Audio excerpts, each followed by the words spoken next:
Crikey, it's cold. I've just hoping for a bit more sun this weekend, but I've lucked out. Target acquired. Engage interview. Hi, my name's Whitby and welcome to Aspiring Runners. In this episode, we're going through a 2-week roundup of the current training program I'm going through for a running challenge, so stay tuned. What is your current running challenge? Well, the running challenge that I'm currently going through is a 1 kilometre all-out sprint. The idea being that it would improve your 1 kilometre time, of course, but only over 4 weeks. So this is the Runner's World training challenge. And I can just say it's been quite a rush trying to live up to the demanding schedule, at least for me. It demands that you get out there and try a baseline first before you do any training. And I've just come out of 6 months of injuries through patellofemoral pain syndrome, and then twisted my ankle, developed a little bit of Achilles tendonitis. So I've really had the wars this year for my own personal challenges. But on the back of that, I managed to still somehow get a PB in a 5k run not so long ago. And now it was looking at trying to improve a lot of my speed work and the aerobic system. So I went out there at the baseline, 3 minutes 28 seconds, which I thought was okay for me. But then I came across a news item, a guy called Aaron Yonder, who managed to run a 1k time at a pace of 3 minutes and 25 seconds. Actually, he did it for 1 mile, but it was running backwards. So I know you should never compare yourself to others. When I hear that somebody can run backwards quicker than I can run forwards, puts things into perspective. But it's an interesting challenge, and I've been really enjoying the program so far. How easy have the sessions been? Well, 2 weeks of quite intense training has taken its toll.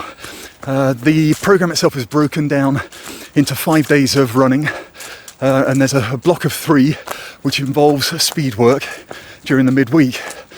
So in the first day you'd have 400 metre repeats, but you've got to run a couple of K before and after that. The second day involves progression, increasing the intensity till you get up to tempo speed. And then the third day you're looking at 200 metre repeats with extensive running before and after. And what I found is that it does take an awful lot out of the system. From the first day, you drag that into the second day, then into the third day. So all I can say that it's been very tiring so far, and the third week promises to be quite an exceptionally tough week as well. Hopefully things will sort themselves out for the fourth week, where it's a taper, and then into the final stage, the final challenge itself. What difficulties have you experienced? Well, the sessions are quite brutal. Certainly for me, I really have found them quite a push, quite a challenge. That a lot of my previous training really hasn't developed my system beyond modicum improvements, whereas this one really has challenged everything, the physical and the mental attributes as well, hand in hand, and it just seems relentless. And I think it's just down to the combination of what I'd probably say is the training program breakdown that you find for a 5k, and then some of the worst aspects of speed work, combine them together. It's just super intensive. All I can say though is I'm very thankful to have a Garmin watch in which I can program the workouts, because I just cannot carry that much information in my head, and at the end of a day going out there and trying to remember that I've got to run 10 minutes at this pace and then switch to speed work at this pace with that many seconds for a rest, and then go up to a recovery run as well. It just is too much. So always suggest that if you're doing this something this complicated, grabbing yourself a GPS watch would really help, and then grabbing all your data afterwards, very invaluable for trying to modify, when you look at modification of your metrics, that you can actually reflect on how that development has happened. Now, it may be that 4 weeks is too short to see a huge change in it, but I think also that just physically trying to get out there at the end of a day of work, and I know most of us work, but I've been on my feet all day, and then going out there and trying some of these sessions, it is brutal, and then trying to wake the mind up and stay focused through these sessions. It's been challenging, but I think it'll also be rewarding as well. That whether I am able to improve a little bit or a lot on the 1k sprinting time, I want to use that as a launch pad into my sub 25k attempt. And I think getting through the injuries and still seeing that the body is strong and hopefully being made that little bit stronger is giving me a great encouragement going into the third and then the taper week. The sessions sound like quite a strain on the body. Have you missed any session targets? Well, yeah, I can certainly say I have had, and they're my own fault as well.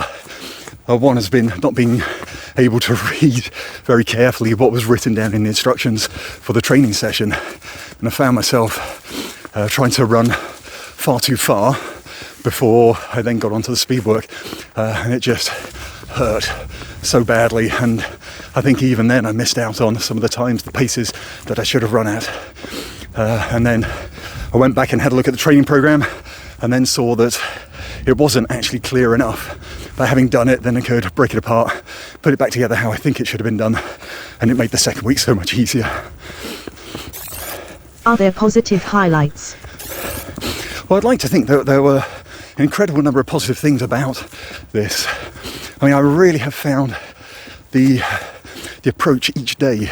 You go from the block of 3, midweek, your speed work, high-paced tempo run on the intervals, and then more speed work. And trying to push yourself through it has just been an incredible challenge. And I'm not used to it. And maybe that's where a lot of runners can get a little bit lackadaisical, for want of a better word, that we find our comfort zones and maybe we're only willing to push just a little bit beyond our comfort zone. And then looking at the training programs for, say, 5k, you train, your fastest training would be done just slightly below, or slightly quicker than your target pace. Then you'd hope to put that all back to back in the rest of the program when you hopefully break your 5k PB. With this, it's just been an insane amount of work. And when you're out there trying to go from one pace into the next pace, you've got to speed up, you've got to maintain that, and your body is just empty, and your mind is just saying, okay, switch off, slow it down, save some energy, you've got to get back home. Somehow you've got to push through that, and that's why I say the mental battle is phenomenal. It's just so easy to say, that's it, I have had enough, I want to give up, I want to go home, we'll try again another day. But in pushing yourself, being able to break your limits and seeing that you can actually achieve it, you can do it, and you can pull yourself back together and then try again the next day. It takes a lot out of you, but I think the individuals, the runners, will be so much stronger for it. And this is probably why I say it's a great challenge. If you've never done anything like this before and you really want to improve, as I say, your aerobic threshold and your speed work, you've got to do it, you've got to get out there and try it. So check out the link below for the Runners World training program, 1 kilometre sprint challenge. What is your new predicted 1k time? One guy said his drill instructor, Robbie Garnes, this is you, said your drill instructor just said to you, if you want to do more push-ups, do more push-ups. If you want to run faster, just run faster. And it's got to be something about the positive mental attitude that can really carry. And I think that's where a lot of the commenters that are seasoned runners are really trying to encourage me. And they would encourage lots of other runners too, that you've got to stay focused. You've got to be positive about it. And even if you just miss out, there's no point falling apart. Somehow pick yourself up, put yourself back together, then try again the next day. Of course, you've got to be careful that you're not running yourself into exhaustion or injury. But I say that it's got to be tried. It is phenomenally difficult, especially when you're trying to go quick. Now, what that time is, I've been trying to do a lot of the speed work at 3-minute 20 pace. So I'd hope that the 1k challenge would finally result in something close to that. So that's an improvement of 8 seconds. It's moderate. Could I go quicker? Well, I can go quicker in speed work for short distances, but to maintain it, I think 4 weeks may be a little bit too short. I would give it everything, I'll expend as much energy as I can on the run. I just hope that the taper week is kind to me. As I say, doing the back-to-back training days with speed work, it's insane, but well worth it. Thank you, Ray Whitby, for your time. Do you have any parting comments? Well, look, thank you. I really appreciate you coming along on this run, and it'd be great if you could click on like if you found this useful or interesting. Be even better if you could comment down below. Let me know if you have actually decided to pick up on this challenge and try it yourself. How did you get on, certainly with the training? And what other thoughts would you have? What kind of advice would you give somebody like me? I'm not a quick runner. I'm not going to set this world alight. I can set my own world alight. I think that's how we have to approach running. Every individual is different. You've got to pick your own challenges. But it'll also be good if you want to click on subscribe as well. Be notified of upcoming videos as I get them released. Also, don't forget, I do a live stream all about running every 2 weeks at the moment. It'd be great if you could join me. Check out this link for more details. And it'd be great to catch up with you then. So look, thank you so much for joining me on this run, and hopefully catch you next time on Aspiring Runners. Take care. Interview terminated.